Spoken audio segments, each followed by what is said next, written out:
Assalamualaikum warahmatullahi wabarakatuh. Waalaikumsalam warahmatullahi wabarakatuh. Kami di sini ingin mempresentasikan diskusi kelompok kami, kelompok 2 tentang analisis POAC dan SWOT Taman Nasional Gunung Ciremai. Sebelumnya izin memperkenalkan diri, nama saya Aldi Kurniawan. Nama saya Alvina Damayanti. Saya Anissa. Saya Pangestu Prasetyo. Saya Ukti Asyifa. Baik, di sini saya akan menjelaskan tentang pendahuluan yang berisi latar belakang, rumusan masalah, dan tujuan. Yang pertama ada latar belakang. Taman Nasional merupakan suatu kawasan yang dikelola oleh pemerintah sebagai kawasan perlindungan alam atau yang lebih dikenal dengan kawasan konservasi. Taman Nasional merupakan salah satu jenis kawasan konservasi berupa kawasan pelestarian alam yang mempunyai ekosistem asli yang dikelola dengan sistem zonasi. Kepentingan konservasi sumber daya alam melalui penetapan dan pembentukan sistem pengelolaan kawasan konservasi di Indonesia mendapat legitimasi secara formal melalui undang-undang yang dikeluarkan oleh pemerintah. Yang kedua ada rumusan masalah. Yang pertama itu bagaimana sistem pengelolaan di Taman Nasional Gunung Ciremai. Yang kedua, bagaimana analisis POAC yang dilakukan pada Taman Nasional Gunung Ciremai. Dan yang terakhir, bagaimana analisis SWOT yang dilakukan pada Taman Nasional Gunung Ciremai. Yang selanjutnya ada tujuan.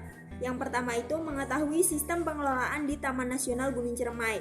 Yang kedua, mengetahui analisis POAC di Taman Nasional Gunung Ciremai. Yang ketiga, mengetahui analisis SWOT di Taman Nasional Gunung Ciremai.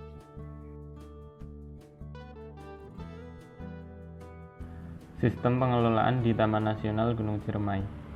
Kawasan Gunung Ciremai resmi dijadikan Taman Nasional pada tahun 2004 melalui keputusan Menteri Kehutanan. Balai Taman Nasional Gunung Ciremai dipimpin oleh satu kepala balai dan dibantu 3 pejabat struktural dan pengawas. Yang pertama ada Kepala Bagian Subtata Usaha, yang kedua Kepala Seksi Pengelolaan Taman Nasional Wilayah 1 di Kuningan, yang ketiga, Kepala Seksi Pengelolaan Taman Nasional Wilayah 2 di Majalengka. Penataan kawasan Taman Nasional dilakukan dengan membagi kawasan ke dalam zona pengelolaan sesuai dengan potensi kawasan, serta prioritas pengelolaan kawasan. Perkembangan penataan zona di Taman Nasional Gunung Ciremai tahun 2012 sampai 2018 tercantum dalam 1. Keputusan Direktur Jenderal Pelestarian Hutan dan Konservasi Alam Nomor SK 171/4/2012 pada tanggal 28 September 2012. Yang kedua, Keputusan Direktur Jenderal Pelestarian Hutan dan Konservasi Alam Nomor SK 87/4/2015 pada tanggal 30 Maret 2015. Yang ketiga, Keputusan Direktur Jenderal Konservasi Sumber Daya Alam dan Ekosistem Nomor SK 176/KSDAE/KSA 0/4/2018 pada tanggal 16 April 2018. Luasnya sendiri 14.841,30 hektar yang terdiri dari zona inti, zona rimba, zona pemanfaatan, zona rehabilitasi, zona khusus, dan zona budaya atau religi. Baik, untuk yang selanjutnya analisis POAC. POAC tersendiri dibagi menjadi 4 bagian. Yang pertama, perencanaan, organizing, actuating, dan controlling. Nah, untuk yang pertama, perencanaan. Perencanaan itu sendiri menganalisis kebijakan PHBM di Taman Nasional Gunung Ciremai, mengkaji implementasi dan dampak kebijakan PHBM di Taman Nasional Gunung Ciremai, merumuskan strategi kebijakan PHBM di Taman Nasional Gunung Ciremai. Nah, untuk yang kedua, organizing, diketuai oleh Kepala Balai dengan Kasubag Tata Usaha, Kepala Seksi 1, Kepala Seksi 2 sebagai anggota yang membantu melaksanakan tugas. Yang ketiga, actuating. Actuating implementasi PHBM terdiri atas beberapa tahapan, yaitu sosialisasi, pembentukan, forum PHBM, pemetaan, inventon, perencanaan desa, NKB, NPK, dan peraturan desa. PHBM yang mulai diimplementasikan sejak tahun 2001 di Kabupaten Kuningan. Yang keempat, controlling. Kebijakan diatur dalam 1. Peraturan perundang-undangan yang disebutkan secara langsung dalam Undang-Undang Nomor 10 2004 tentang pembentukan peraturan perundang-undangan, yaitu Undang-Undang Dasar 1945. Undang-undang atau peraturan pemerintah mengganti undang-undang. Peraturan pemerintah, peraturan presiden, dan peraturan daerah.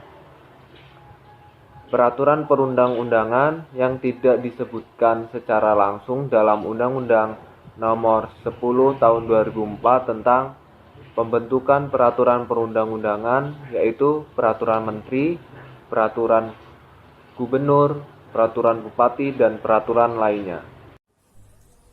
Di sini saya akan menjelaskan tentang analisis SWOT pada Taman Nasional Gunung Ciremai. Strengths-nya yang pertama yaitu potensi keanekaragaman hayati, ekowisata, dan jasa lingkungan yang besar. Yang kedua, kerjasama antara stakeholder yang cukup baik.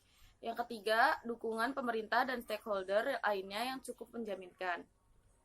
Weakness-nya, yang pertama, keanekaragaman hayati, satwa, dan habitat yang sangat sensitif. Yang kedua, kapasitas stakeholder yang relatif rendah. Yang ketiga, ketergantungan masyarakat cukup tinggi. Opportunity-nya yang pertama itu permintaan ekowisata dan jasa lingkungan yang cukup besar. Yang kedua, iklim usaha yang cukup kondusif. Yang ketiga, investasi dari pihak luar yang peduli terhadap kelestarian hutan.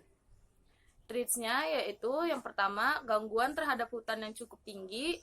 Yang kedua, jumlah penduduk yang cukup besar. Dan yang ketiga, pasar produk kayu yang cukup potensial.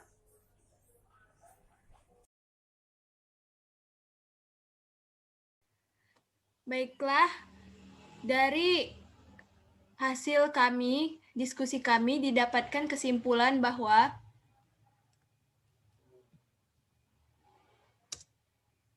implementasi kebijakan PHBM di Kabupaten Kuningan terdiri atas beberapa tahapan, yaitu sosialisasi, pembentukan forum PHBM, pemetaan, inventory, perencanaan desa, NKB, NPK, dan peraturan desa. Yang kedua, perencanaan dilakukan dengan perubahan fungsi kawasan hutan di Gunung Ciremai menjadi Taman Nasional. Organizing, pengumpulan data dilakukan secara survei. Actuating, berbagai peraturan perundang-undangan. Controlling dilakukan dengan sosialisasi, pembentukan forum PHBM, pemetaan, dan lainnya, seperti perencanaan desa, NKB, NPK, dan peraturan desa.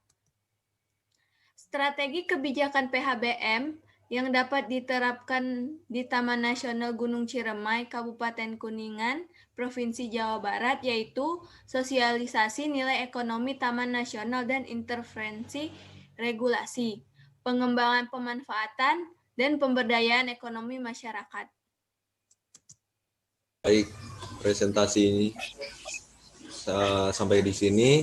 Apa ada salah? Kami mohon maaf. Wabillahi taufiq wal hidayah. Wassalamualaikum warahmatullahi wabarakatuh.